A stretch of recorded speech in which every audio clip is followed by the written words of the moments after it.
This clip is brought to you by SaveWithConrad.com.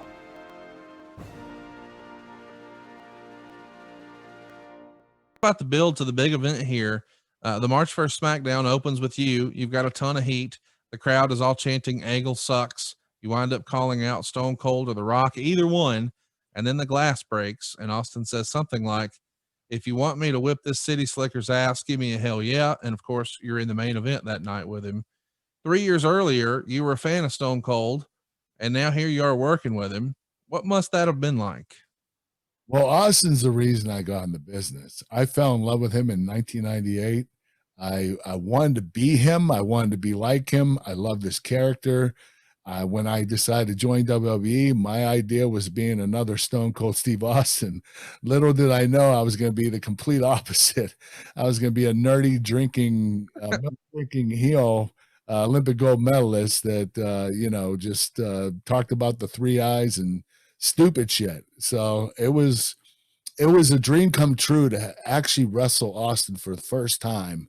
And so very short in my, very little time in my career that I actually got to wrestle him. I didn't expect to wrestle him this quickly, but it was awesome. I really enjoyed it. And he's an excellent worker. I mean, his character is so strong. People underappreciate his in-ring ability. I mean, Austin's the beer drinker, flip off your boss, beat your boss up, rebel. And fans took to that very quickly, but his in-ring skills were just as good.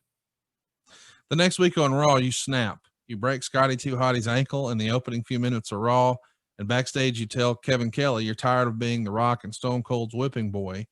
A few days later on SmackDown, you tell Kevin Kelly about your vicious streak, and you're disappointed you didn't break Scotty's ankle faster. And in 1996, you had your neck that you would have broken it in half the time. And the late Brian Christopher tries to attack you, but Tess holds him back. You wind up in a match with him instead, and you dominate. And the commentators keep talking about how you've snapped. And then you hit the moonsault and wind up winning. And of course, Grandmaster Sexay tries to attack you. You put him in an ankle submission too. We're starting to get a harder edge to the Kurt Angle character here, right? Yes, they wanted to make me more aggressive, more dominating. And especially in a match like that, when you work with a very successful tag team partner, but when they split up the tag team or use one of the tag team partners to wrestle a main eventer, it's an enhancement match. So the main eventers can be a lot more aggressive and dominate the match more. It's to help make the main eventer even bigger. And that's the type of match that we had that night. Let's keep the build going here. I also want to mention that there was a report in the Observer that says Test upped his stock greatly with his SmackDown match with Angle. Did you hear that people were giving him high fives and kudos afterwards? A great match, Andrew. Or are they coming to you and saying, hey man, great job out there with Test? Yeah, I had a lot of compliments about the match, and I understood why that it did wonders for Test's career, because I was main eventing at that particular time, and he was an upcoming talent, and we had a really great competitive match, and I think I did up his stock. The next episode of Raw, you have a rematch for the world title against The Rock, and in your interview, you say it's a crime that you haven't had a rematch for a title that you held for 5 months, which is longer than most marriages last here in Los Angeles. You also say you're going to snap The Rock's ankle. And it's pretty notable because you're starting to talk about the ankle lock a lot here in interviews. You got it over in a major way, breaking it on Scotty 2 Hotty.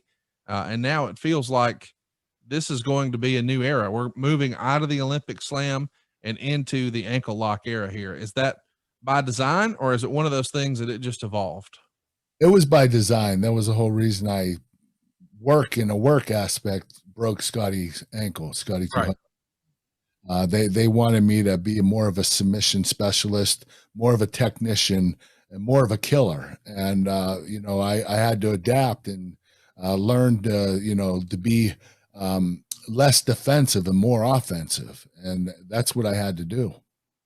You come out that night against The Rock with both of the straps on your singlet already taken down.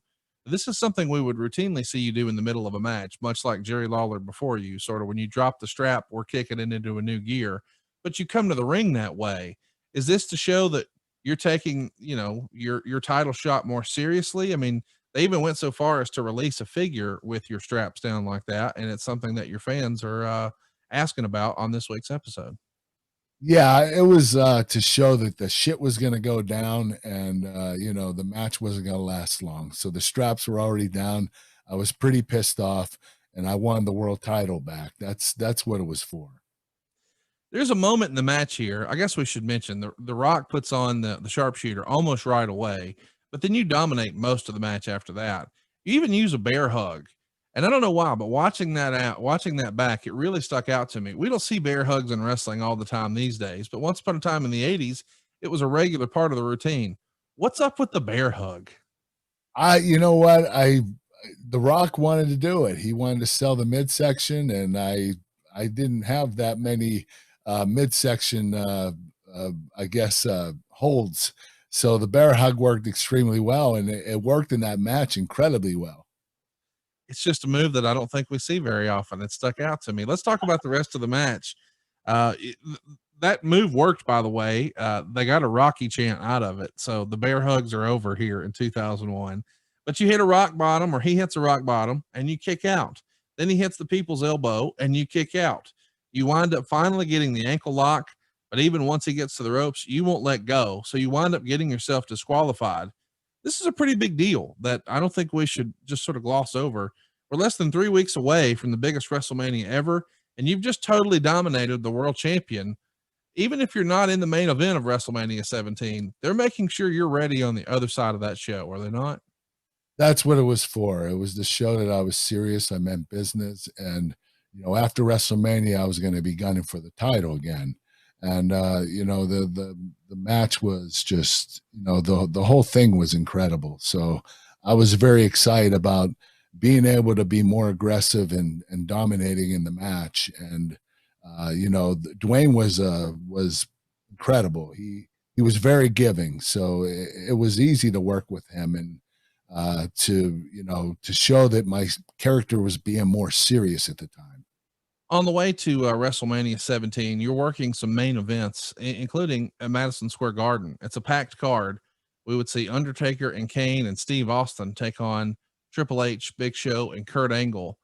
Was the Garden still special to you? And did anybody ever, make the approach and say, hey, this is Vince's backyard. This is family to him. Do you get that sort of speech when you're working early Garden shows? Yes, the Garden was very sacred. Whenever we would go there, whether it was a house show, TV, or pay-per-view, it had to be a pay-per-view type of match. You had to put everything into it because this was WWE's home. And Vince McMahon put a lot of investment in New York City and Madison Square Garden. That's where the company started, and that's what Vince wanted. It's going to be quite the show here. Hey, it's Conrad Thompson. Thanks for checking out the podcast here on YouTube. Be sure to hit the subscribe button and the notifications bell so you get a notice anytime we upload some new content. And go save yourself some money right now. If you're in a 30-year loan or you have credit card debt, it's not a matter of if I can save you money. It's a matter of how much. Find out right now for free at SaveWithConrad.com.